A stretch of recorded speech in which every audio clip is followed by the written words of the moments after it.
un genre de pressage direct. Les côtes entreront l'une dans l'autre.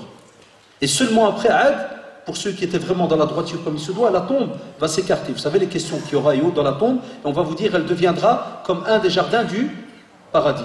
C'est cet appartement-là que tu dois préparer. Et la deuxième chose, le hadith, il a maudit plein de personnes. Celui qui signe, l'intermédiaire, Et troisième chose, je vous dirai Allah d'alikum. Demandez à vos parents d'où est-ce qu'ils viennent. Je ne parle pas des bourgeois parmi vous. Je parle des familles qui sont normaux, vous savez, basiques, qui ont vécu dans la montagne des fois, au Rif, au Fudjbel, et qui rêvaient tout simplement. Demandez, c'est bien que des fois il y a des discussions comme ça entre les parents et les jeunes, de dire d'où vous veniez. Moi je l'ai fait, moi mon père il a grandi dans la montagne, il s'occupait des moutons, et pour aller, tout le respect que je vous dois, pour aller à la toilette, vous croyez que c'est comme nous? Tu rentres à la toilette, il y a même des frères maintenant qui ont acheté des toilettes électroniques. C'est-à-dire quand tu termines, tu appuies un bouton, la toilette te nettoie. T'as de l'eau qui sort. Et après, nettoie automatiquement la toilette. Mon père, il me disait, et je l'ai testé de mes propres yeux, une année j'étais jeune, je suis monté en montagne pour aller voir une tante de mon père, très vieille. Et moi, comme je viens de Belgique, vous savez, les petits aisés là qui viennent de Belgique, je dis à mon père, Walid, fais la toilette. Allez quoi? La toilette? Le WC. En France, chez vous, vous dites WC, le toilette. Parce que chez nous, en Belgique, on dit toilette. Je lui dis, où est-ce qu'il est le WC? Mon père m'a regardé, il m'a dit, chut, il me dit, tu vois la petite forêt là-bas? Il m'a dit, tu rentres tout droit, et dès que tu vois qu'il n'y a plus personne qui te voit, c'est ça la toilette.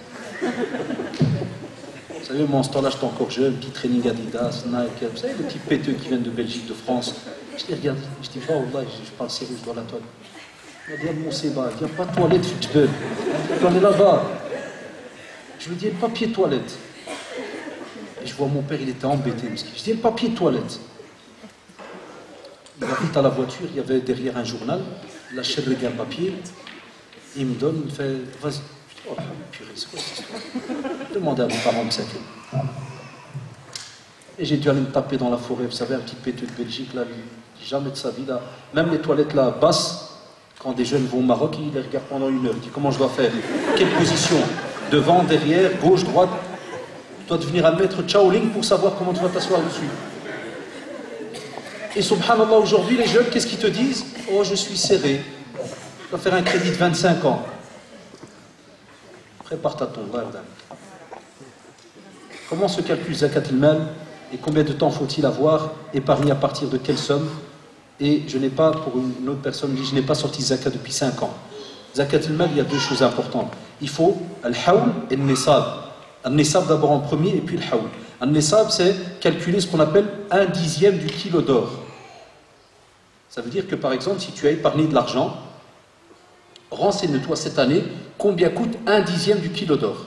Par exemple, si c'est 10 000 euros, 1/10 de 10 000 euros, c'est combien? 1000 euros. Donc ça, c'est le Nisab. Ça veut dire à partir de 1000 euros épargnés, quelle est la deuxième condition? C'est, qu'est-ce que j'ai dit? Al-Hawl, c'est-à-dire une année. Après une année, si tu as 1000 euros ou plus, tu dois sortir combien? 2,5%. Donc la personne qui me demande ici, il a la réponse pour la première partie, et celui qui ne l'a pas fait pendant 5 ans, les savants vous disent ça reste une dette envers Allah subhanahu wa ta'ala et envers les pauvres. Donc tu dois aller revoir tous tes comptes et savoir par exemple, il y a un an, est-ce que tu avais épargné autant? Et qu'est-ce que tu as épargné un an avant? Et ainsi de suite.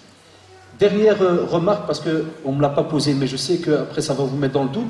Il y a des jeunes qui nous disent, mais monsieur, moi j'ai dépassé les 1000 euros. Cette année, par exemple, pendant l'année j'avais 5000, et puis j'ai eu 8000, puis j'ai eu 7000, puis j'ai eu 4000, puis j'ai eu 8000, puis 9000. Sur quoi on fait? On te dit, tu fais sur 4000, la somme qui n'a pas bougé. Sur la somme qui n'a pas bougé. Parce que Cheikh Al-Uthaymin rahimahullah, il dit, si tu vas commencer à calculer pour chaque somme que tu as rajoutée, tu vas devoir avoir 500 papiers. Il te dit, c'est impossible. Ça, c'est des calculs spéciaux, par exemple, pour les grands, ceux qui ont des très très grosses sociétés, qui des fois, un mois avant la Zaka, ils injectent peut-être 1 million d'euros, ou bien ils injectent 500 000 euros dans leur société. Là, le Macheikh, il dit, c'est normal, tu tiens une comptabilité à part pour chaque somme que tu as mis. Mais ici, quand on parle des fois de 1000 euros, 2000 euros, le Macheikh, ils vous disent, faites un calcul alors, donc d'ensemble, Wallahu ta'ala alam. Comment faire quand nous avons fait un crédit pour un bien alors qu'on savait qu'on ne savait pas que c'était haram.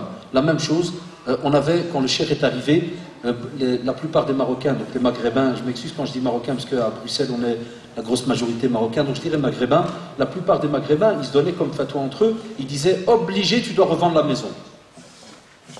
Ça tournait souvent, cette fatwa. Cheikh Hafidahullah, de nouveau, on a préparé un dossier, on a fait une enquête sur beaucoup de parents, qu'est-ce qu'ils racontent à gauche, à droite et autres. On lui a préparé un dossier, qu'est-ce qu'il a fait? Il a envoyé donc le dossier en arabe. Il a dit voilà comment ça se passe en Belgique.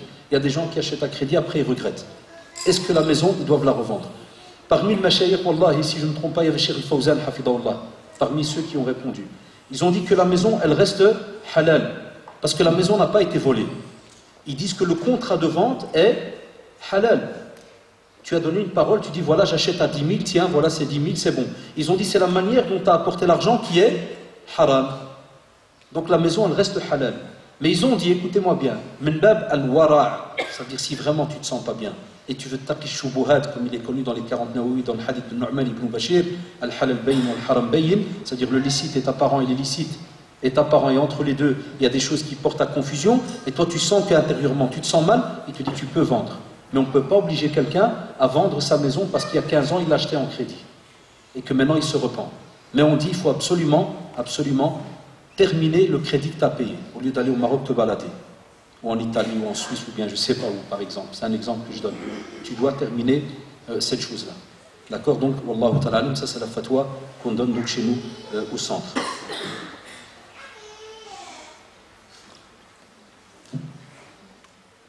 Dans la question qu'un Français musulman, j'aurais aimé que vous parliez de la pratique de l'islam en France. Nous avons parlé de la prière, la foi, mais qu'en est-il de la question du style vestimentaire, du comportement, les prêches dans les mosquées que les politiciens veulent en français? Ce sont les réels problèmes en France. Effectivement, hein, et parmi eux, donc, il y a ici un tas de questions. Sachez que une prêche traduite en français, on a des fatwas, alhamdulillah. Il n'y a aucun problème. Ça veut dire que le cheikh peut parler en arabe et en français, mais il faut de l'arabe. Même s'il y a eu une divergence chez certains. Mais la plupart des savants vous disent qu'il faut de l'arabe. Et par exemple, chez nous, on traduit, donc on fait en arabe et on traduit en français. Lorsque la khutba est au milieu, ou bien dans certaines mosquées. À la fin, le frère se lève et lit la prêche. Et tout est enregistré. Et là, alhamdoulilah, les Français, que ce soit par exemple le ministère de l'Intérieur ou autre, il n'y a aucun problème. Le texte, il est connu. Il n'y a rien qui est caché. On les comprend parce qu'avant, il ne faut pas qu'on ait des fois des doubles discours. On a aussi chez nous des tapés de la tête. Il ne faut pas tourner autour du pot et chaleur. Parce que certains jeunes, ils font semblant de rien, comme s'ils amènent que chez les musulmans, il y a toujours un discours qui est le même chez tout le monde. C'est faux. On a certains musulmans qui te sortent des fois des choses qui, wallah, dans le Coran et dans la Sunna, tu ne trouveras pas. Mais des choses très dures. Vis-à-vis, entre guillemets, comme j'ai vu dans certaines questions, regardez, ça tombe bien, ça vient juste après, comment doit-on se comporter avec les personnes non musulmanes?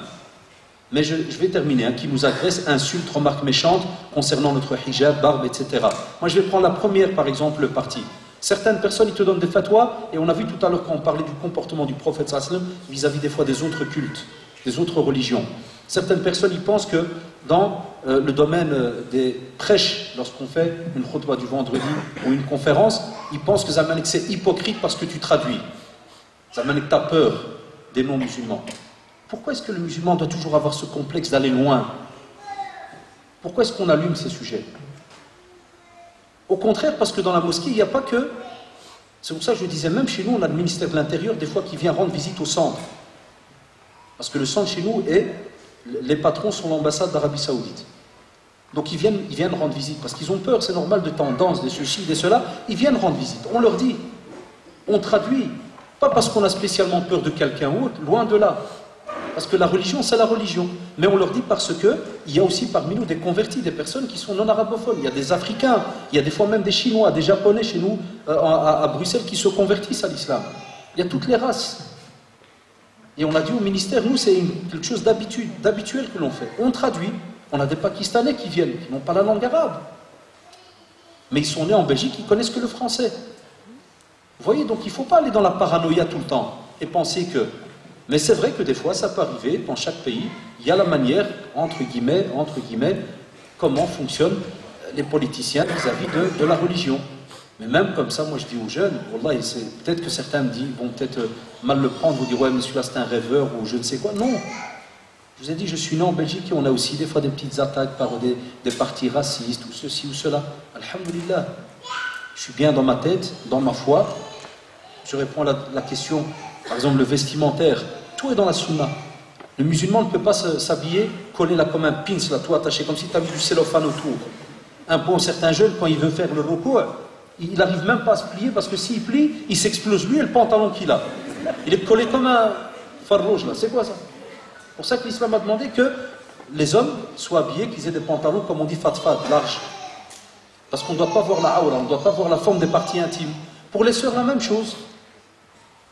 Puisque le musulman, regardez la beauté de cette religion, le musulman aide la musulmane et la musulmane aide le musulman dans la manière de s'habiller. Pourquoi? Parce que c'est naturel qu'Allah subhanahu wa ta'ala a mis de l'attirance entre l'homme et la femme. Il n'a pas mis de l'attirance entre l'homme et le chat, ou la femme et le rat. Là, la preuve, est-ce que tu trouves un corbeau fiancé à un pigeon?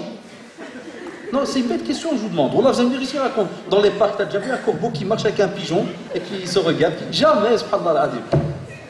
Al-ajab, wallahi, jamais.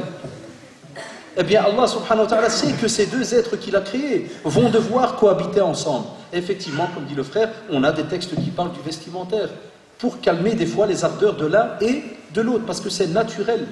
Alhamdulillah qu'il y a cette attirance de l'un vis-à-vis de l'autre. Mais elle doit être faite d'une manière où il n'y aura pas un excès ou un point. Et moi, je sais de quoi je parle, parce que ça laisse des traces chez les filles, pas les garçons.